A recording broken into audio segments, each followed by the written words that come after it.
With the Venture X business card from Capital One, you earn unlimited double miles on every purchase. Plus, the Venture X business card has no preset spending limit, so your purchasing power can adapt to meet your business needs. Capital One, what's in your wallet? I believe every large company should spend at least 20% of their entire marketing budget on just organic social creative. Otherwise, we will continue to see more poppies go from zero to billions while the big companies putz around and say, what's happening? Today on Your Next Move, the attention economy and the new ways to win on social media. Joining us are two masters of digital marketing.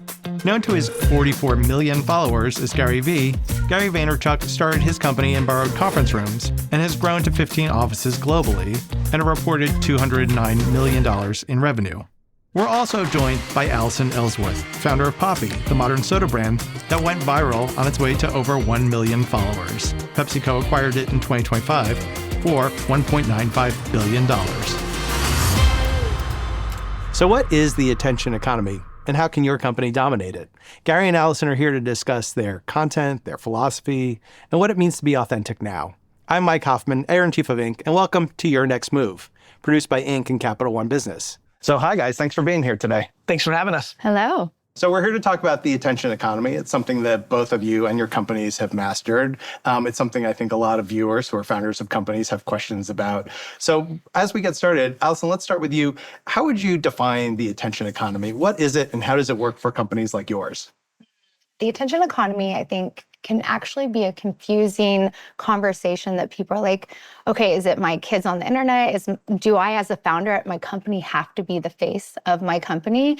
And I think the answer is yes, especially if you want to win. So a lot of people have looked at me and they're like, Allison, you share your whole life, your kids, the ins and outs, your hair messed up with no makeup, or me in Crocs and socks while I'm doing these things. And they're just like, how can you let people in like that? And I think it's free my time. It's free marketing for the company to be authentic and real. I think times have changed. People are sick of the high gloss. And I also think people think it's overdone, the founder-led company.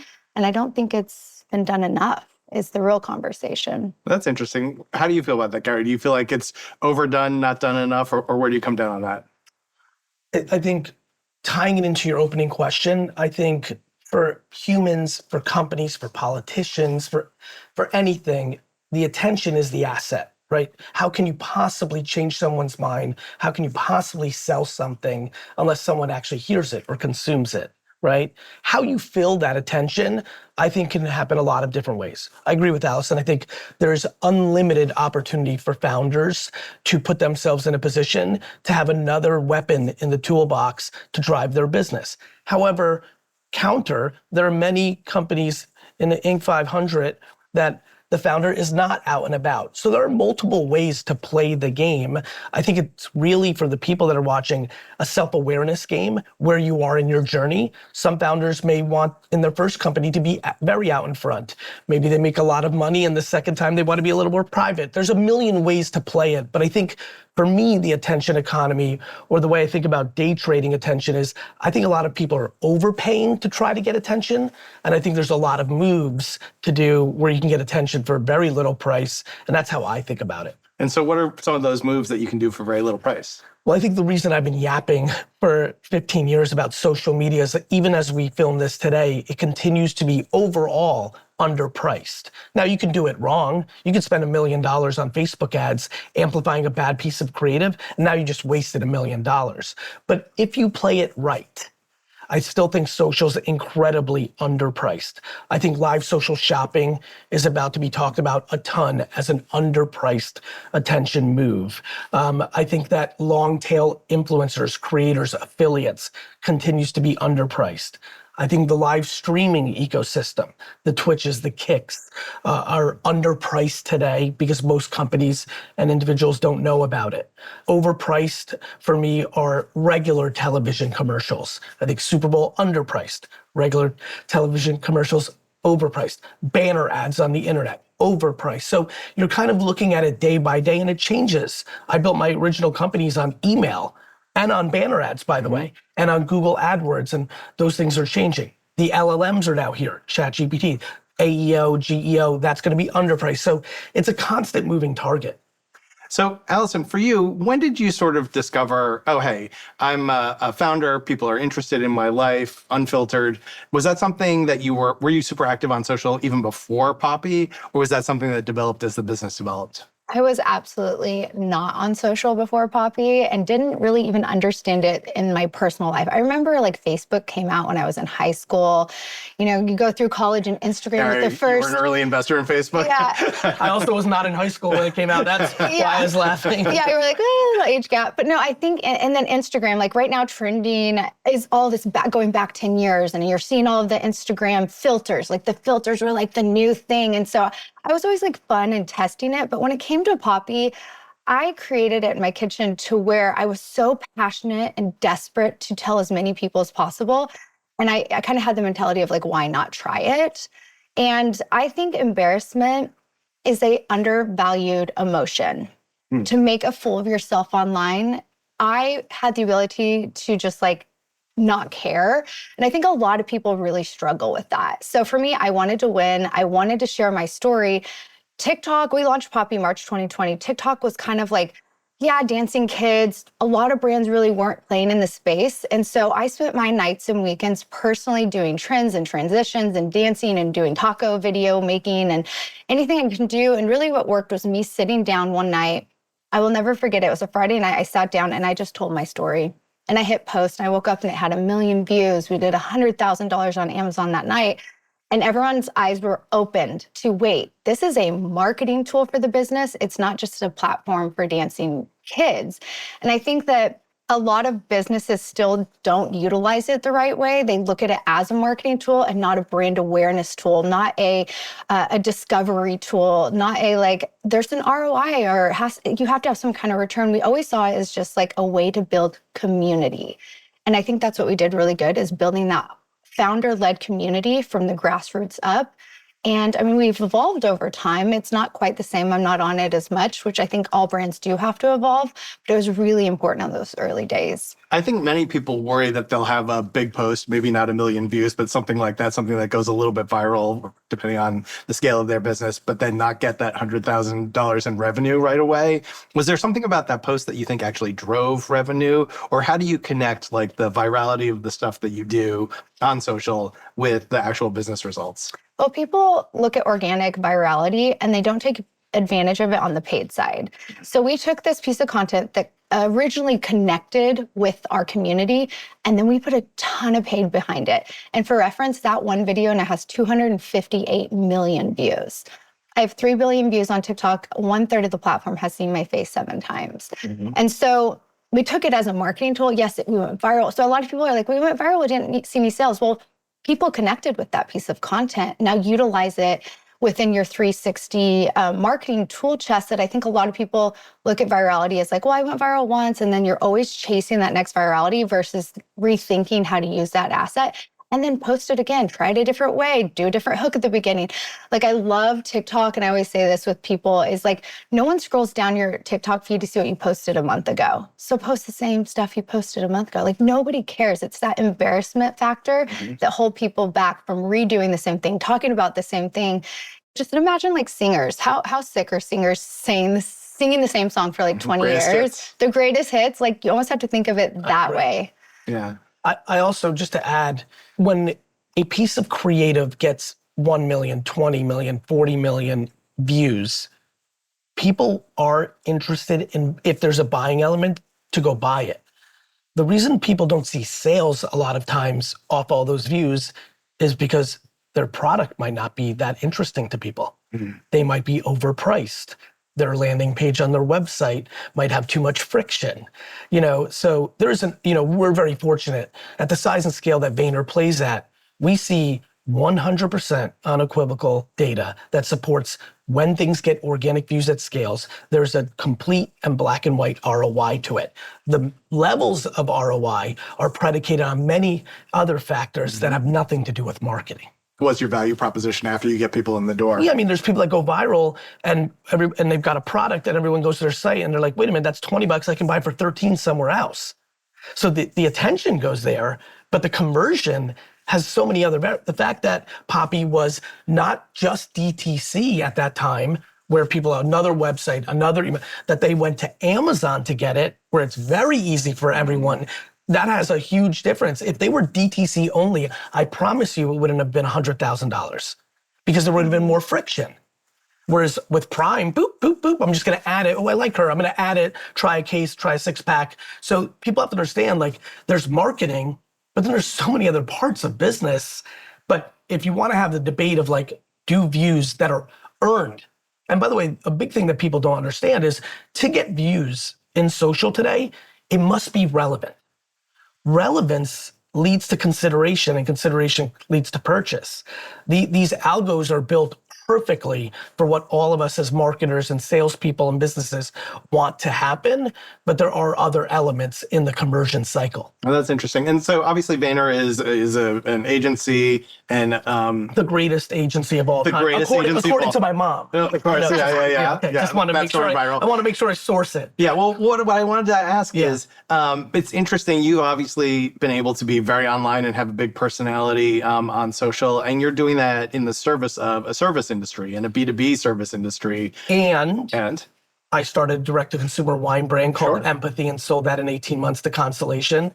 And I used it when we co-founded Resy, the restaurant app, and obviously that we sold to Amex. So I like playing both sides of it. I love having Vayner, and obviously we've built one of the largest agencies in the world, but I always want to scratch a little bit on the side for my dad's wine business, or for building VeeFriends, my Pokemon Marble thing, or some of the prior businesses I built. So I'm trying to play on both sides. Well, I'm curious with that.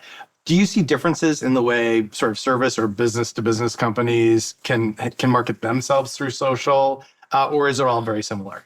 It's similar, but it's contextual. Obviously, when I'm thinking about VaynerX, VaynerMedia, all the agencies I'm building, I want to dominate LinkedIn, right? Because my audience is there. I can reach unlimited CMOs at scale. And I also made one of the most important points in current marketing.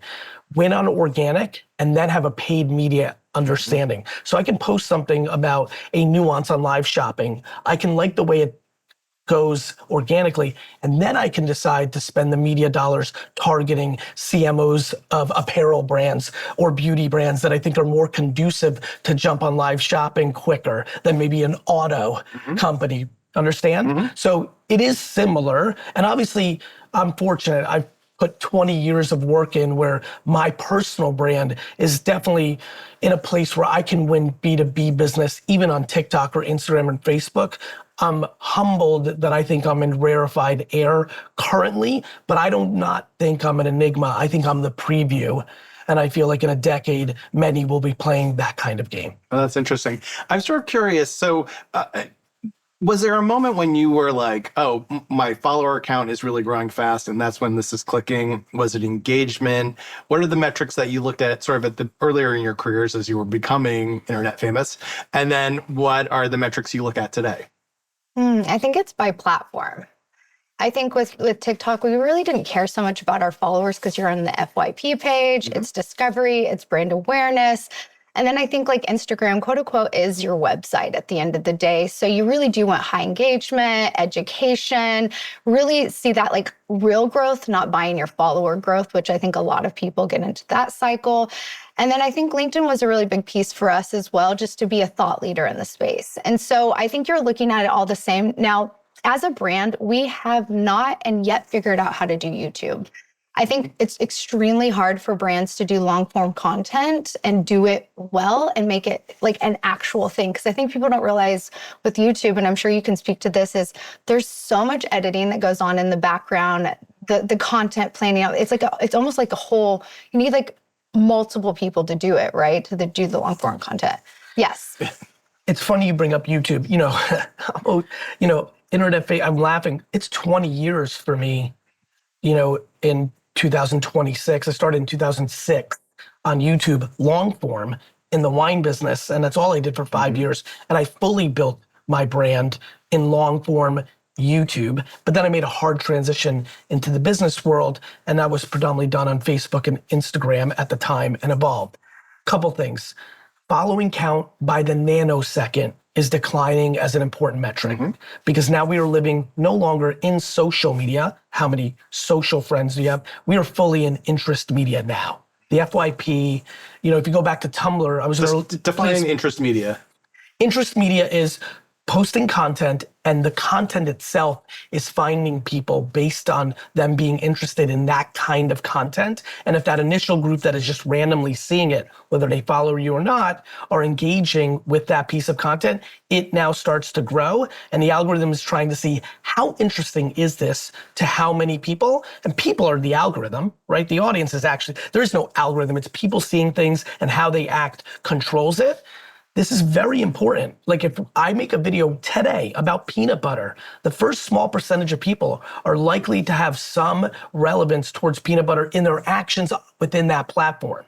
If that is so different than the first 16 years of my career, which is I did everything I could to get people to follow me, and then they would see everything. And I was different. I wasn't niche. I believed in a very different game. I did wine, I did Jets content, I did garage sale content, I did marketing content, motivational content. I really played it different than best practices because I believed that I wanted people to connect to my relevance. No different than no hair and makeup or with the kids. I think people are missing the whole point of what's going on right now. Every brand in the world, his number one actual job is to be as relevant to as many people as possible to have them buy it. Now, you're gonna have a priority chart. You're gonna be in a place where you don't wanna alienate certain groups by things you do, but there's a very easy way to do that in the fragmentation media landscape we now live in. And so that's what I mean by interest media. We're in a place now where the content is finding the audience, not you're trying to build an email list or a subscription list or a following count. So following is starting to decline. I only look at one metric, which is views achieved organically. Because if you look at likes, comments, and shares, like most platforms, those are just 3 or 4 of the metrics that a platform is gauging if you're interested. For example, in feed, we all live. If you stop somewhere, zoom in, sit on that piece of content for a minute, that is a much bigger indicator that you care about that content than a quick double tap because you like the boots real quick, right? That is gonna lead to more people seeing it than if I liked and shared it, if I sat on it for 30 seconds. There's no metrics that we as influencers or brands can see on the back end. The platforms are keeping a lot of engagement metrics behind the wall, and that's a very important nuance that most people are missing. That's fascinating. I'm curious about something you said, which is that Instagram is your website. Can you talk about how you came to that realization, and then how do you program Instagram knowing that? I think I'll put the question back to you. When someone says, hey, have you seen this brand? Do you go to www. and go? No, you open Instagram. And I think that point is why it's your website. And I think our content strategy is very different. And even my personal one versus Instagram and TikTok, like you can't just use the same content. You can, there's a little bit of a crossover within Reels and TikTok, but I think it's a place where people, one, you can obviously shop on Instagram. That's never worked for us because we've been 100% Amazon. But I will say it's just different. It's more curated. It's a little bit higher gloss. You might have the same Reels, but with like curated cover photos, because it's also, I think, a little bit, I don't know if you'd say older audience, but most people just go to your Instagram. And it's so funny, and thinking why I just talked about the platforms a second ago, like I never even like think about Facebook anymore. And for us, I think it's because we were a very young brand. And I think the audience on Facebook is a little bit older. And so I think it's very different for every brand. Like if I'm starting another company and it's maybe in fiber, Facebook, like that's not as sexy fiber as Poppy, maybe Facebook would have been a place that we would want to play. And so I think that like it is our website. I don't know if it'll be like that forever though. That's the beauty of social media is I think we did a really good job of like paying attention and switching versus I think people get really comfortable. It's what's working. They're like, why isn't this working anymore? And they're not paying attention to the trends and what's happening. And they're like, why am I not growing? Why aren't I getting the views? And they're doing the same thing they did 3 months ago. Well, 3 months ago, it's probably not working the same. And so we're constantly having the conversation day after day after day. What is trending right now? And how are we the trendsetters? How are we not the ones, oh, someone posted this 3 days ago. We want to be the first to post or setting the trends. And it's always at the front of our minds, which I think a lot of companies don't make a priority. That's fascinating. Fascinating. There was something she said that like so was fascinating. That's exactly right, comma, to that point. Right now, currently at Vayner, one of the places we're highly focused on in selling to 22 to 35-year-olds is Facebook Blue. Here's why. To Allison's point, in the prime of Poppy, Facebook groups and Facebook Marketplace had not triggered into what they have in the last year, which is bringing a lot more 20 and 30-year-olds, which is like so counterintuitive, right? But because it's happened, like you'd be stunned how many 26-year-olds go on Facebook Blue every day. It's created an opportunity for marketers that are of the second aware of that, an opportunity to market to them because so many people are not marketing in that environment. And so we're seeing higher conversion from 20 to 30 with ads we're doing in Facebook Blue than sometimes on Instagram and TikTok, just because of supply and demand. There are more 20 to 30-year-olds, obviously, on Instagram and TikTok, but there are less brands trying to get to a 20 to 30-year-old on Blue, and there's enough hours and attention there, all triggered by two things you wouldn't think about. Facebook Marketplace, because they're trying to get things for their first apartment, and groups that have become a safer place for a lot of 20-year-olds than maybe a Reddit or 4chan or something of that nature. Just fascinating. Hence to like the intensity it takes to stay on top of the evolution of these platforms on a daily basis. What you talked about, sort of setting trends and not being overly wed to trends that could be fleeting or passing. Is there something that worked, even a short time ago, 3 months ago, 6 months ago, that doesn't work now? And if so, what's your thinking for why it doesn't work?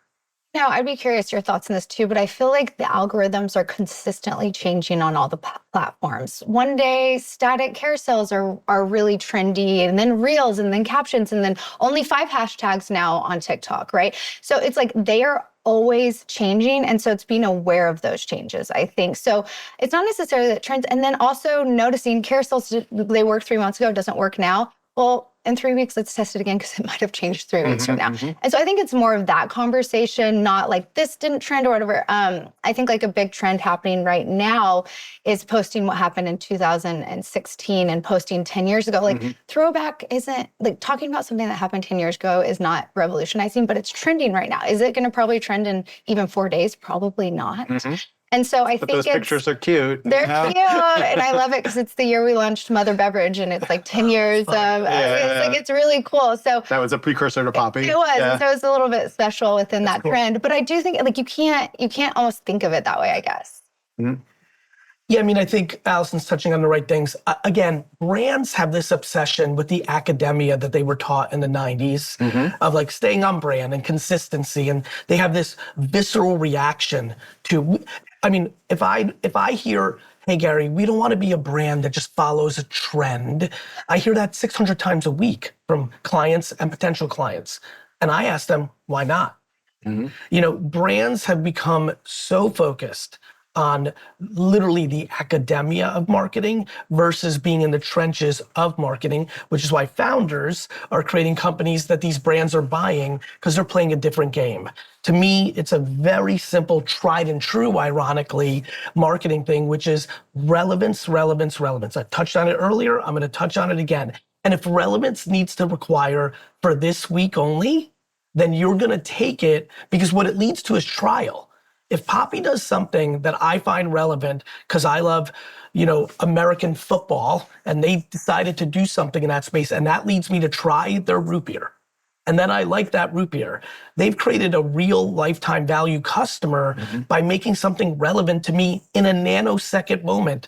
The second best quarterback in college football has decided to go back to school, just snubbing my New York Jets. I'm sad. Brand makes joke about that in a way that doesn't upset me and makes me like it, goes in my head. I go to Bodega, I try it.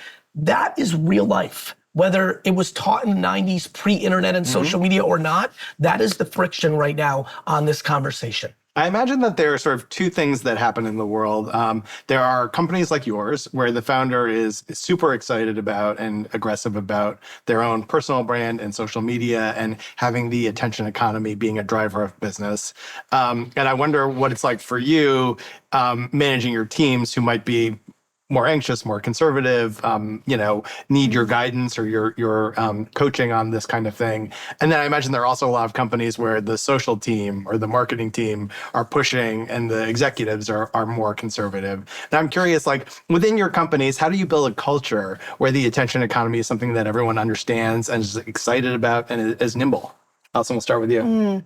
I will say, I don't think they get, quote unquote, either how easy or how hard it is. So they're like, oh, you have one person, you're fine, you got this. I'm like, no, there's so much more to it. And it's almost like if you don't get it, you don't get it. And it is actually a really hard barrier to get people that don't get it to get it. And so for us, I do think it was kind of built within the cultural DNA at Poppy to be social forward. We hired really young. It was, like our national meetings, we would get together with the entire company, and part of the agenda was to create TikToks as an entire company, right? So it was just like part of the thought system within, but it would still be like new leaders would come in. They hadn't seen what happened the 2 years prior and the virality and the success with it. And you're having to rethink or really retrain them. There's been some resistance, but I think we were very lucky because it kind of started from the beginning. But I think there's still a lack of awareness of how much work it is, and that it is a job, and that you do need a team, and you do need editors and copywriters and graphic designers and art directors. Like you have to build a team around it if you want to make it serious. You can't just hire a kid out of college and say, let's go viral. There's a big disconnect within companies. Gary, what do you think?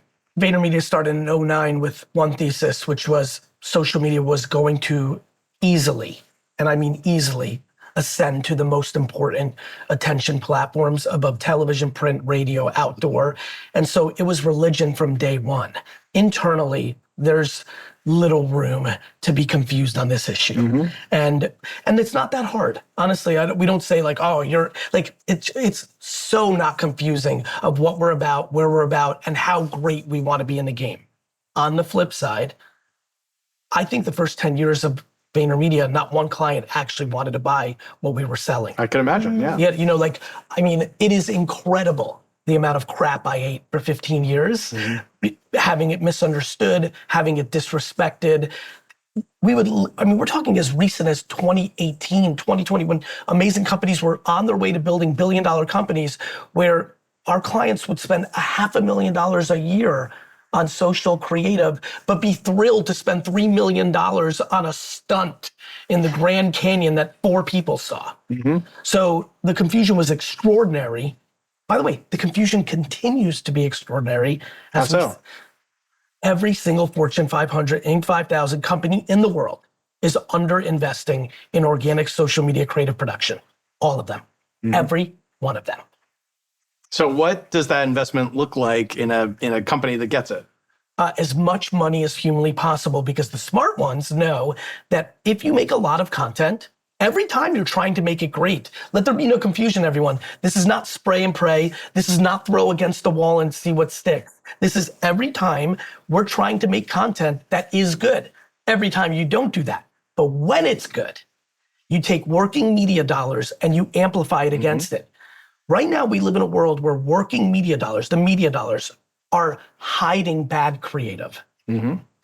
We are going into a world, and some of the great companies of the last decade figured it out early, where working media dollar is amplifying good creative. And good creative is not judged by Don Draper or the 3 of us in a boardroom. It is judged by views achieved by relevance to the end consumer because they like it. That is the punchline. And so I would argue, and this is the moment where every C-suite executive is going to have their mind blown. I believe every large company should spend at least 20% of their entire marketing budget on just organic social creative. There are very few that spend 20% on all of the things besides working media. Right. And so that is a profound shift, and one they have to take. Otherwise, we will continue to see more poppies go from 0 to billions while the big companies putz around and say, what's happening? Right, challenger brands, right. There's also the thing, though, that many companies, I think, of all sizes are getting a little bit scared of social media because paid reach and performance marketing has become so challenging. Do you see that? It's become challenging if they don't understand what we're just talking about. No, I don't see that. I see actually more companies figuring it. I mean, think about how many companies have gone from zero to hundreds of millions in revenue in a 5-year window over the last 10 years. That was unheard of before. It's challenging for people who are trying to play in 2017 Facebook A/B testing, CAC, LTV, because the dollars have gone up. Creative is the punchline. The creative is the variable. And so you have to put yourself in a position to get to that creative. So yes, I think it's challenging for someone who's running a 5 to 7 years ago ABC testing model against a Meta, Facebook and Instagram play. I do not think it's challenging for people that are committing to what we've been talking about here, which is win on organic, get the creative validated for free while you're doing good marketing to see the views, and then run a media play, and then use that in Super Bowl, and then use that as insights and the brief for other things. I think it's never been easier, yet I think most people continue to be wildly confused. That's interesting. We sort of have talked about training your marketing team to get this if they don't already. I'm curious about the reaction of investors, right, or potential investors to having a personal brand and building your company's brand and business through a personal brand. I mean, I think with our investors, they were almost the biggest proponents of it. Well, that's interesting. Yeah, and I think we were very lucky, and we had the same investors throughout the entire process. And so they saw the brand, they saw what was working, and we doubled down. I think that's all it is. At the end of the day, it worked, and they weren't scared of it. And it goes back to me, as the founder of Poppy, it was a marketing tool to build community. It wasn't my ego getting in the way, trying to be famous, and I'm a diva, and I need this, and I need an assistant. There was none of that. And so I think there was like a mutual respect of, hey, this is working, I'm connecting with our community. Because at the end of the day, we have community, we don't have customers. And we've always looked at it that way of like, how do we create a movement? We were on a mission to revolutionize soda for the next generation. Like this emotional, big movement versus, the fight of it and investors. I do think now it's the norm, and people are almost like, I think it's shifted where they're expecting it a little bit more, and the founders are uncomfortable with it, and they don't know how to act, and they're like, wait, I have to get on and edit, and they get very like stressed over it, versus I spend every morning still to this day for 20 minutes, and I look online through like a research lens of what's trending. I'm going in and saving the content. I'm going down deep, dark holes, and I'm taking it serious from the top down.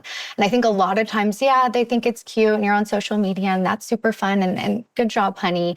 But like, we took it serious as this way to build community. And those are I think the companies that are winning. If a founder is reluctant, because I think that's a real thing, right? It's the question I get constantly. So can they learn it? Is it something that you would coach them to figure out and push themselves? Or is it the type of thing that maybe there's another solution for their business? I think Gary said it right. Like it depends on the business, but I think someone that wants to be in that founder-led, or like it serves that business well.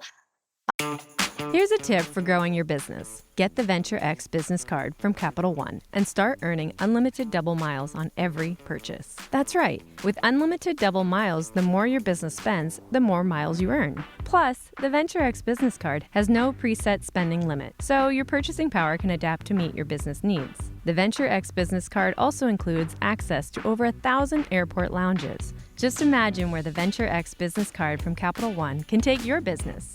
Capital One. What's in your wallet? Terms and conditions apply. Find out more at CapitalOne.com/VentureXBusiness. I just tell them they kind of just have to get over it. Like it's an ego thing. It goes back to that embarrassment thing.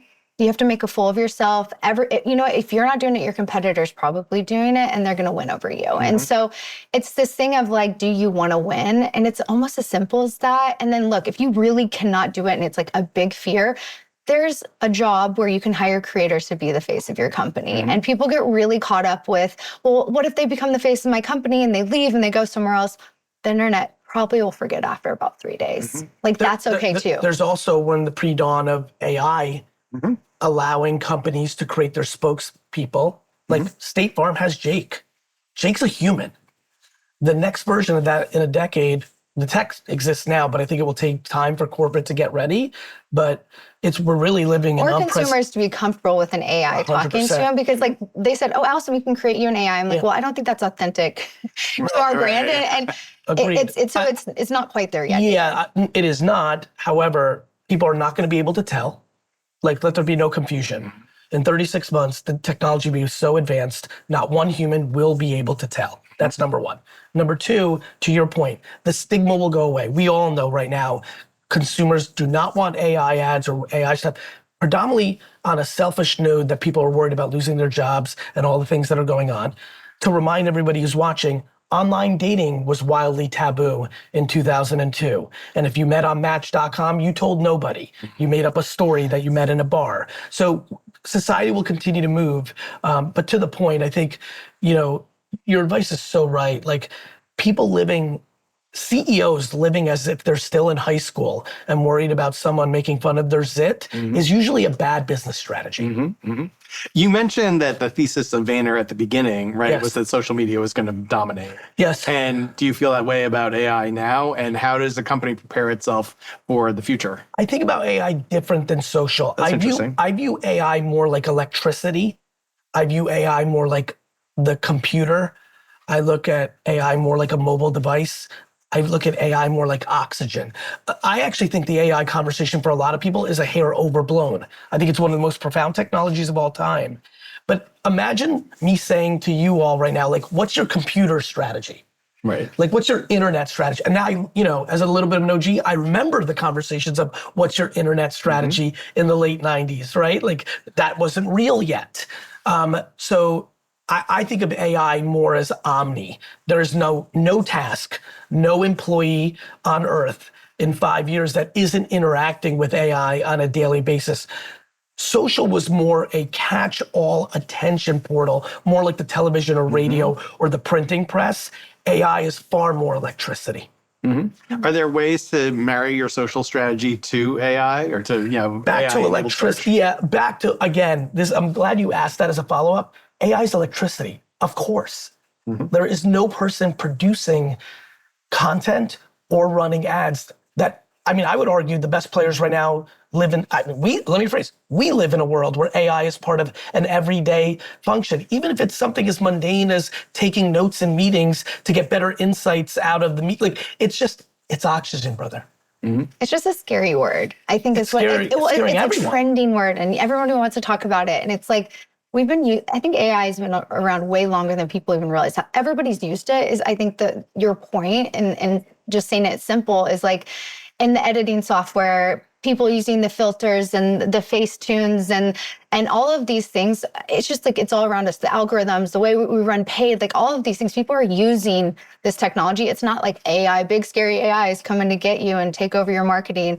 I don't really even think about it. I'm just like, cool, it's there, great. I want to be at the top. We'll use it. We'll use the new platform, whatever. But it's not like, what are we going to do in AI? We don't have meetings about how do we use AI. Look, I think businesses and humans, it is a big deal. Like there will be ramifications. When search engines came out, tens of thousands of Yellow Pages salespeople lost their job. Like, things happen. When the car was invented, like, there was a poor sap that bought 10,000 horses the month before. Like there is going to be some elements. There are incumbent big companies that will get outflanked. But for the humans that are watching, I really need them to hear this sentence. AI is not taking your job. A human using AI is taking your job. And you're able to go and use it as well. And I hope that liberates some people, like, oh, okay, like the typewriter, go read the history of the typewriter. All up in arms of what's this gonna do to the people that write and say, it's just what we do as humans. There's always gonna be fear with new technology when it's a big one. And again, AI is a big one. The fear will go up, and it's appropriate, but we do, as individual humans and companies, have the ability to adjust. We're aware of it. Are you now gonna cry and put your head in the sand, or are you gonna put in the work to get good at it? That's great. So you talked about thinking about Poppy's customers really as a community and not as customers. And community, I think, is a focus of yours as well, right? I'm sort of curious, one part of community is feedback and dialogue and one-star reviews and negative feedback and all of that. How do you both think of that through the lens of being the CEO or the founder of your company? And then how, has it ever been sort of weird for you personally to like have that much feedback to yourself and your personal brand? Please. No, I mean, I have thick skin. I think I'm built differently of like, I think there was a point where I personally had to stop doing a lot of the community management because I did, take it personal. They'd be like, well, I didn't really like this flavor. I'm like, well, you didn't like this flavor. Because you don't know anything. You don't think, well, you just, that's like a human emotion. Yeah. Right? And so I put my life into this flavor. I think in my kitchen, with my kids. Yeah.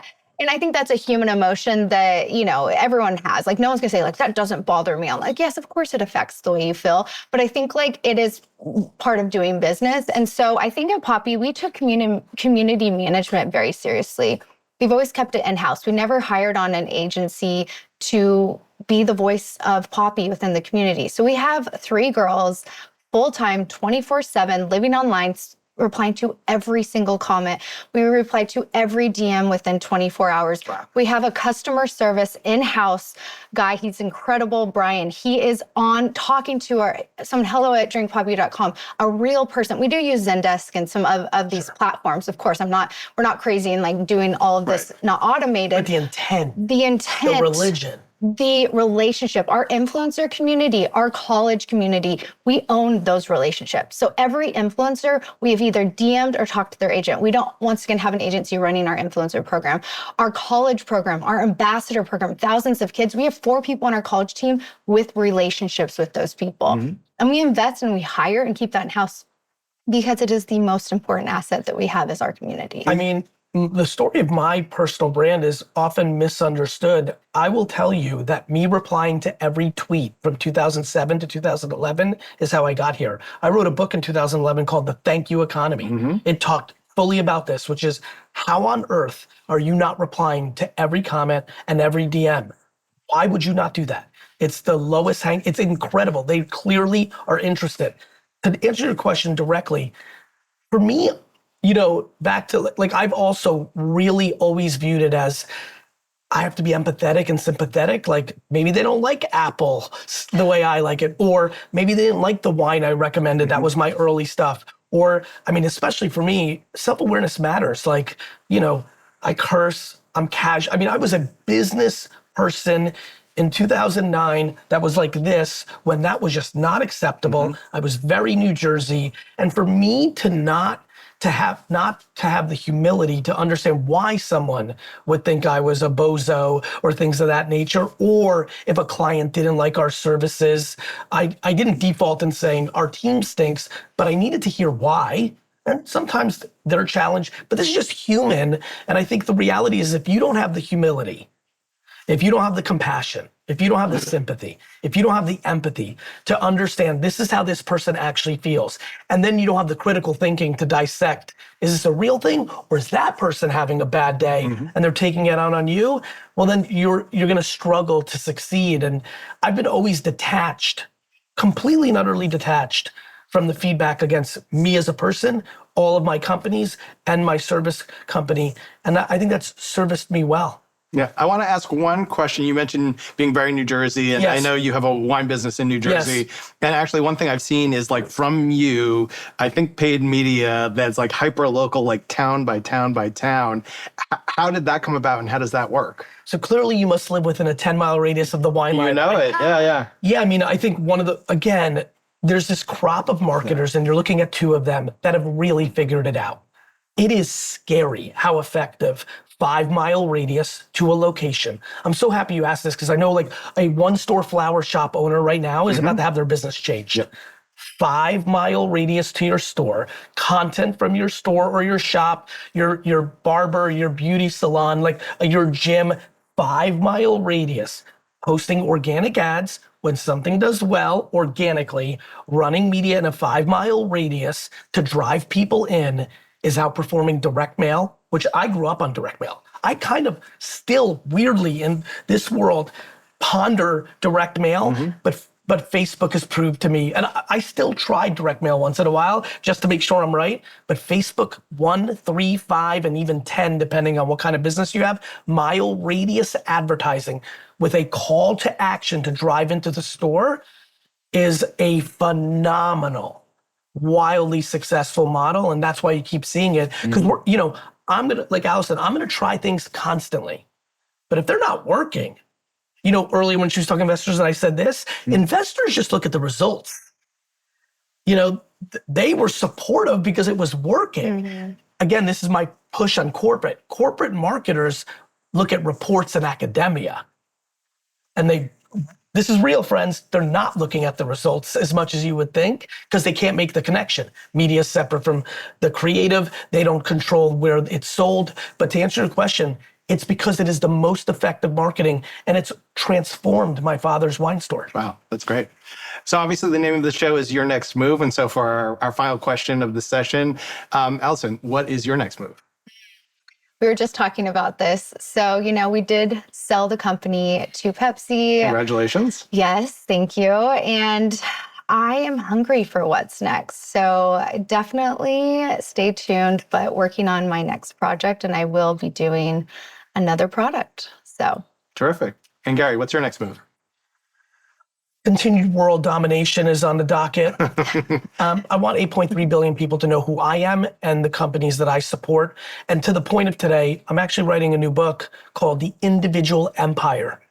My thesis is that the next great massive corporations are actually started by the human, driven by the human, and then everything is built around them. And I know that to be true because I know our lives. Allison, Gary, thanks so much for this conversation, and we'll be back with you in just a little while. Thank you. Thanks. Now this season, we're unpacking the most effective ways to hire, educate, and motivate your employees in a new segment that we're calling the People Playbook. As you know, hiring the right people is one of the most important responsibilities that founders have. But how do you truly attract and engage great employees?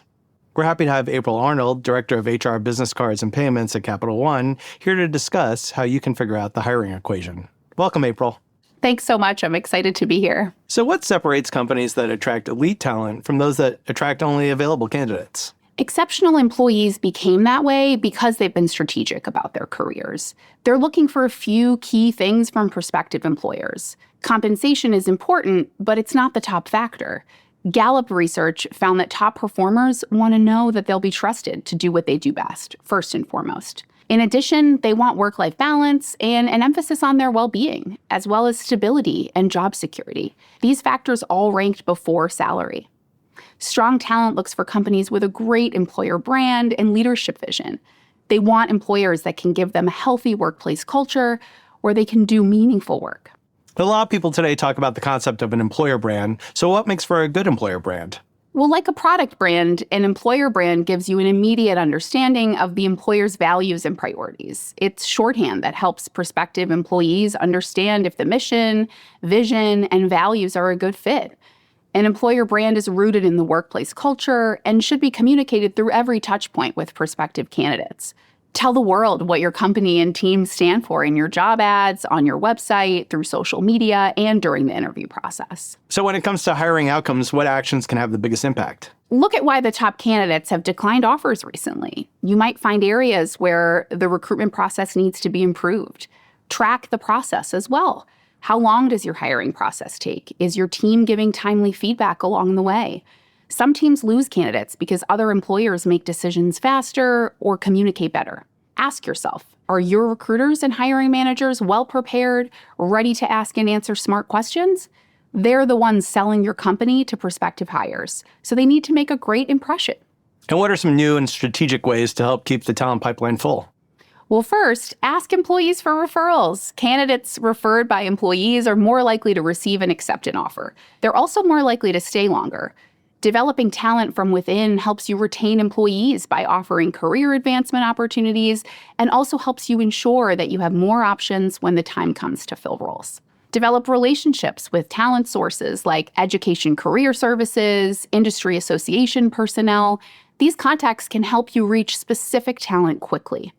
Use technology to track previous applicants too. For every job you filled, you likely had a few finalists. Keep in touch with them. They may be the right employee for another role. And as we all know, the interview process can be a chore for both interviewers and interviewees. So how can companies improve this process? Change some of the tired approaches to interviews. How can you make the experience more authentic and fresh? Perhaps you can replace inquiries like, tell me about a time you solved a problem, with a discussion about a situation that might happen in the actual job. This gives the candidate a taste of what the job is like, while also allowing the interviewer to see how the candidate thinks. April, thanks so much for being with us today. Thank you so much for having me. It was great to chat today. Next up, we'll take a closer look at one of the key strategies today's guests recommend.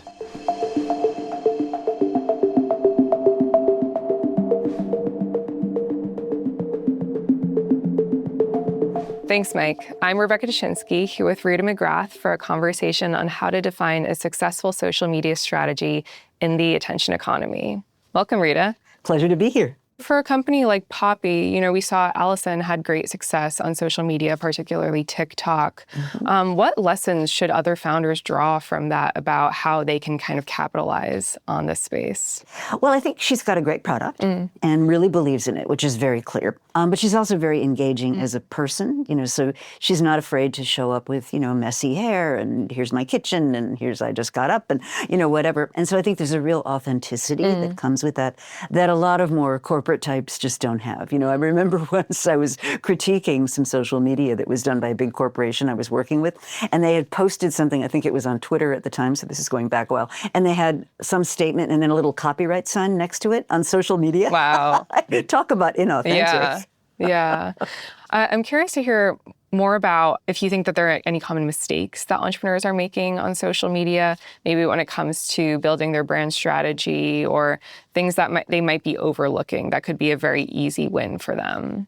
Mistakes on social media. Well, there's a lot out there, right? So being too much the same as everybody else, I think, is probably the first canonical mistake. Secondly is being inconsistent. And then I guess the last thing would be not being clear on what it is that's the call to action. I see a lot of entrepreneurs get up and they talk about stuff and you watch it and that was interesting, but what am I now supposed to do, right? So you want to be really clear about what is the behavior that you're trying to motivate by getting people to listen to your message on social media. We know from Gary and Allison's conversation that organic social media is super important. I'm curious how founders can look at the success or the pitfalls of their performance with their organic social content and how they can apply that to a paid strategy and what a successful paid strategy should look like. Yeah, so the question of what do I pay for versus what do I sort of earn is a perennial one. So I think you want to have organic at the core. And then depending on the product and depending on your goals, you may want to just goose that with some paid ads and paid promotion to get the word out in a faster way. Organic tends to be slow, unless you are lucky like Poppy was and you go viral and everybody watches it. That can really be great, but it's rare. Is there any way that an entrepreneur can make that process a little bit easier for them? Of course, hiring help, but how can they kind of maximize their time when understanding they have to be posting basically everywhere all the time? Right. It's hard. I mean, you could spend 24/7 doing nothing but PR, right? Not everything worth doing is worth doing perfectly. A sort of amateurish but authentic post may get you just as much traction as something that's really slick and professionally done. So you can get a really long way with some very basic equipment. Now, when I think about entrepreneurship, it's a lot like any other kind of launch, right? You don't want to wait until you need that audience to start building it. Rita, we've covered a lot of ground here today. I'm wondering if you have any final piece of advice for our audience when it comes to brand building and social media. Yeah, so I think one of the things we haven't talked about is what AI is going to mean for content creation, because basically that's what you're doing. If you're posting on social media, you're generating content. And what AI is already doing is it's allowing an awful lot of sort of average quality content to just flood the channels. And so what I think is going to become increasingly important is to get to be known for having tasteful curation of whatever your thing is, so that people can come to you as a trusted and reliable source. But the money is going to go to where the scarcity is. Attention is scarce, curation is scarce, good taste is scarce, and that's where the money's going to go. An example of that is what's happened in the music business, right? Artists today really make almost nothing on their pre-recorded music. It's all kind of a build-up to the in-person because that's scarce. And so I think as an entrepreneur, you really want to be thinking about where is the scarcity in this sort of universe that I'm creating, and how do I monetize that, rather than expecting to be able to make yourself known in a sea of just absolutely average content. Thanks so much for joining us today, Rita. This was a really insightful conversation. It was a pleasure. Thank you, Rebecca. Back to you, Mike. Now, one of the goals of the show is to connect our audience with founders like you, Gary and Allison. And so it's time for viewer questions. And here's our first viewer question. What are the keys to building a strong social team? Gary, we'll start with you. Holding them accountable to views achieved organically on social media. And I say that because once everyone knows what we're trying to achieve, you're giving clarity to your team of what the actual black and white North Star is. And then the other key is to make them feel safe to communicate who they are. And then you as a leader auditing what are they great at. Allison, what about you? Confidence. So there was a point at Poppy where over 7 people had our login to our socials and had the ability to post without approvals from leadership.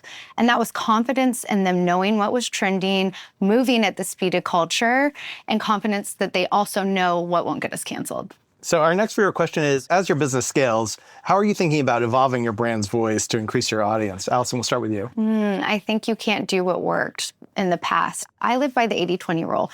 Plan 80% of what you're doing within your content strategy and leave 20% open for trends, hopping on, immediately doing things within your content, and then jumping on new platforms and testing it out. I mean, there was like the Lemonades of the world. There's all these like different platforms that people are like, I want to be the first to. Don't be scared to be the first to that platform. Gary, what about you? To me, it's taking the risk to be relevant to a new audience. I mean, look at Poppy, like domination in that young female. Through the years, every time I would cross paths with Allison, I was like, go a little bit more for the dudes, try it somewhere else. I really believe in that. I think relevance to more consumers will really drive top line revenue. And our last viewer question is this. So we all know that the algorithms are shifting constantly and sometimes your reach dips. How do you pivot when that happens? Gary, we'll start with you. The reach is dipping only because of the creative. So this goes to a very easy thing, which is you need to shake up your creative. You need to take the risk. The embarrassment factor that Allison's talking about, like you have to do different things. This is the answer.